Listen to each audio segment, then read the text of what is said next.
वैसे तो आपने बहुत सारे बुखार का नाम सुना होगा, जैसे डेंगू, मलेरिया, टाइफाइड, कालाजार। लेकिन मैं दुआ हॉस्पिटल अररिया से डॉक्टर शाहबाज अहसन खान आपके सामने आज टाइफाइड फीवर क्या होता है, यह कैसे होता है, इसके मुख्य लक्षण क्या है, इसके मुख्य ट्रीटमेंट क्या है, इसका डायग्नोसिस कैसे किया जाता है, इसके वैक्सीन अवेलेबल हैं या नहीं, या टाइफाइड फीवर के मरीजों को क्या खाना चाहिए क्या नहीं खाना चाहिए, इसके बारे में विस्तार पूर्वक बातें करूँगा। टाइफाइड फीवर, जिसे मियादी बुखार भी कहते हैं, यह एक बैक्टीरियल डिजीज़ है जो कि साल्मोनेला टाइफी और पाराटाइफी नामक बैक्टीरिया के इन्फेक्शन से होता है।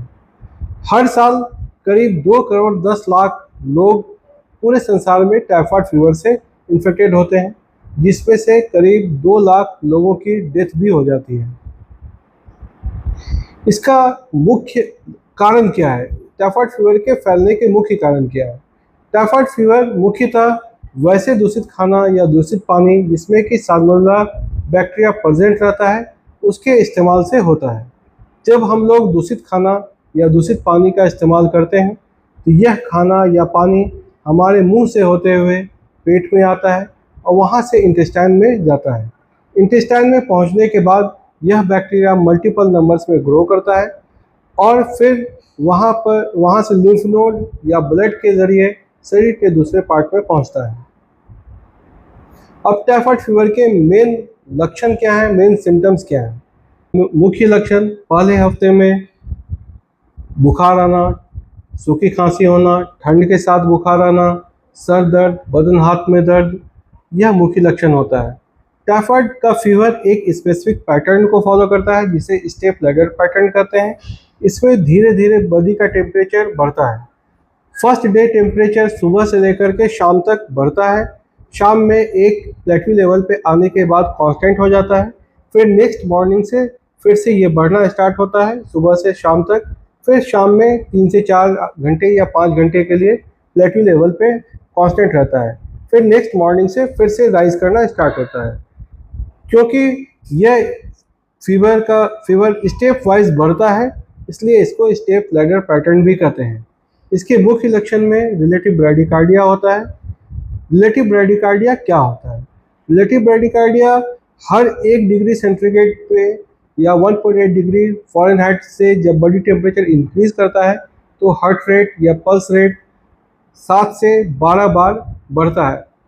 लेकिन टाइफाइड के मरीजों में यह हार्ट रेट 5, 6 या 7 तक ही बढ़ता है, क्योंकि हर डिग्री सेंटीग्रेड पे बढ़ने से बॉडी का पल्स रेट या हार्ट रेट उस रेशियो में नहीं बढ़ता है, रिलेटिवली नहीं बढ़ता है। इसलिए इस कंडीशन को रिलेटिव ब्रैडिकार्डिया भी कहते हैं। पेट के दाएं हिस्से में दर्द होना, उल्टी जैसा लगना, उल्टी हो जाना या लूज स्टूल डायरिया इसके मेन लक्षण में से एक होते हैं। इसके अलावा शरीर के अगले हिस्से में एक छोटे छोटे लाल चकत्ते दाने का निकलना, जिसे रोज स्पॉट कहते हैं, का मेन लक्षण होता है। तीसरे हफ्ते में अगर ये टाइफाइड फीवर अनट्रीटेड रहता है तो जीआई अपसेट भी होता है, हेपेटोस्प्लेनोमेगाली भी होता है। इसके अलावा जीआई परफोरेशन भी हो सकता है, ऐसे मरीजों में देखा जाता है। अब इसका प्रॉपर डायग्नोसिस हम लोग कैसे करें? तो इसके लिए हम लोग ब्लड कल्चर फॉर टाइफाइड या पाराटाइफाइड बैक्टीरिया कराते हैं। इसके अलावा हम लोग कंप्लीट ब्लड काउंट भी कराते हैं, जिसे सीबीसी कहते हैं। इसमें टोटल डब्ल्यूबीसी काउंट चाहे तो नॉर्मल रहता है या स्लाइट डिक्रीज करता है। इसके अलावा इसमें लिम्फोसाइट जो है वो काफ़ी ज़्यादा राइज करता है और इस्नोफिल्स कम होता है या 0 तक पहुंच जाता है। इसके अलावा प्लेटलेट भी कम होता है, जिस कंडीशन को थ्रोम्बोसाइटोपिनिया कहते हैं। इसके अलावा हम लोग सीरोलॉजिकल टेस्ट भी करते हैं। सीरोलॉजिकल टेस्ट लेकिन स्पेसिफिक नहीं होता है, इसलिए हम लोगों को सीरोलॉजिकल टेस्ट से जिसे विडाल टेस्ट भी कहते हैं, इससे बचना चाहिए। इसके अलावा हम लोग एलिजा टेस्ट, जिसे टाइफाइड डॉट भी कहते हैं, इसको कराते हैं। अगर आईजीएम पॉजिटिव होता है तो वो रिसेट इन्फेक्शन को शो करता है, और आईजीजी पॉजिटिव केस में यह जो फीवर जो है या ओल्ड रहता है या कैरियर में पेशेंट में IgG पॉजिटिव होता है। इसके अलावा बोन मैरो कल्चर भी किया जाता है जो कि बहुत ही स्पेसिफिक होता है, लेकिन क्योंकि ये इन्वेसिव प्रोसीड्योर होता है इसलिए हम लोग बोन मैरो कल्चर पे avoid day to day life में अवॉइड करते हैं। अब तो पेशेंट के कंडीशंस के हिसाब से अकॉर्डिंग हम लोग डिसाइड करते हैं कि इस पेशेंट को इंजेक्शन लगाया जाए या किस ग्रुप के ओरल मेडिसिन को दिया जाए। तो इसमें लेकिन मुख्यतः हम लोग थर्ड जनरेशन सेफलोस्पोरिन्स का इस्तेमाल करते हैं। इसके इंजेक्टेबल फॉर्म में सेफ्ट्रैक्सोन देते हैं जो कि 4 ग्राम प्रतिदिन के हिसाब से हम लोग 5 to 7 डेज जो है इसका हम लोग प्रॉपर डोज में देते हैं। इसके अलावा एम्फेनिकॉल क्लास के क्लोराम्फेनिकॉल का भी इस्तेमाल करते हैं। क्लोराम्फेनिकॉल का कैप्सूल जो है हम लोग 4 टाइम्स अ डे करके 14 डेज तक देते हैं। इसके अलावा थर्ड जनरेशन सेफलोस्पोरिन्स में का ओरल फॉर्म में सेफिक्सिन भी देते हैं।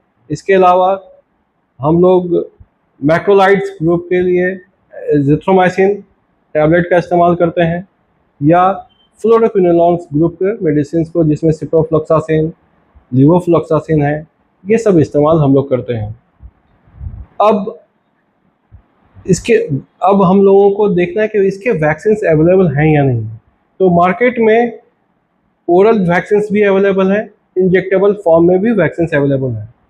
ओरल फॉर्म में वैक्सीन जो होता है उसके 4 डोज होते हैं, जिसे हर अल्टरनेट डे मतलब first day, third day, fifth day, seventh day पे दिया जाता है।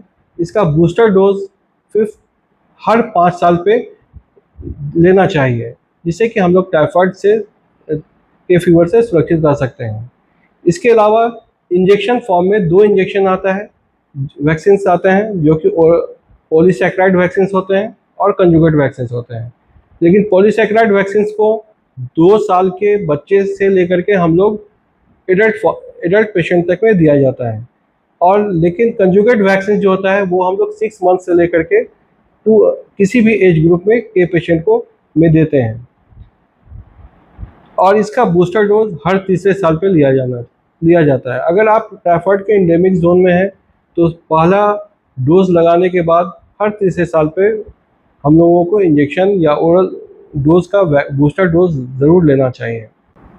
ये बहुत ही मुख्य क्वेश्चन होता है कि डॉक्टर साहब हम लोग क्या खाएं क्या नहीं खाएं।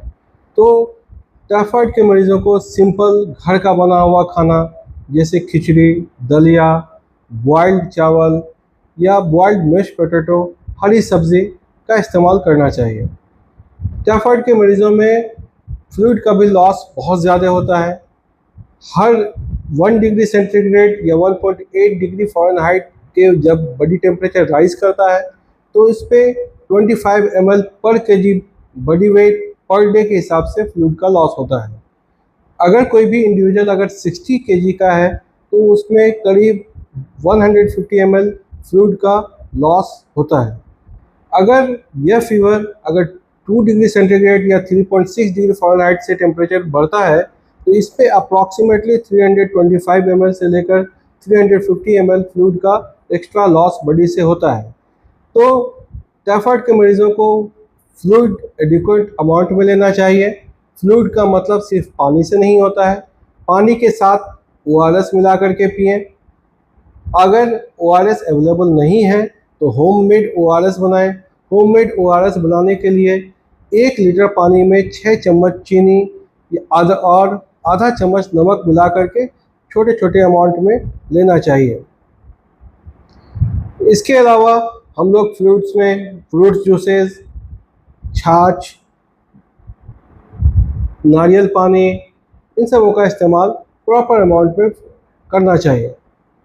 इसके साथ साथ इजीली डाइजेस्टेबल प्रोटीन जैसे धुली हुई दाल, राजमा, फिश, एग का इस्तेमाल करना चाहिए, जो कि क्योंकि टाइफाइड फीवर में कैटाबॉलिज्म बहुत ज़्यादा होता है तो इजीली डाइजेस्टेबल प्रोटीन के इस्तेमाल से ये कैटाबॉलिज्म को हम लोग ओवरकम कर सकते हैं, जिससे मरीज़ जल्दी से और अच्छे तरह से रिकवर कर जाते हैं। इसके अलावा हम लोगों को फ्रूट्स में ऑरेंज, बनाना, कीवी का इस्तेमाल करना चाहिए। टाइफाइड के मरीजों को खुला हुआ खाना जैसे स्ट्रीट फूड, जंक फूड, ज़्यादा तेल मसाला में तला भुना खाना का इस्तेमाल नहीं करना चाहिए। इसी के साथ मैं डॉक्टर शाहबाज हसन खान आपसे विदा लेता हूँ। अल्लाह हाफिज़।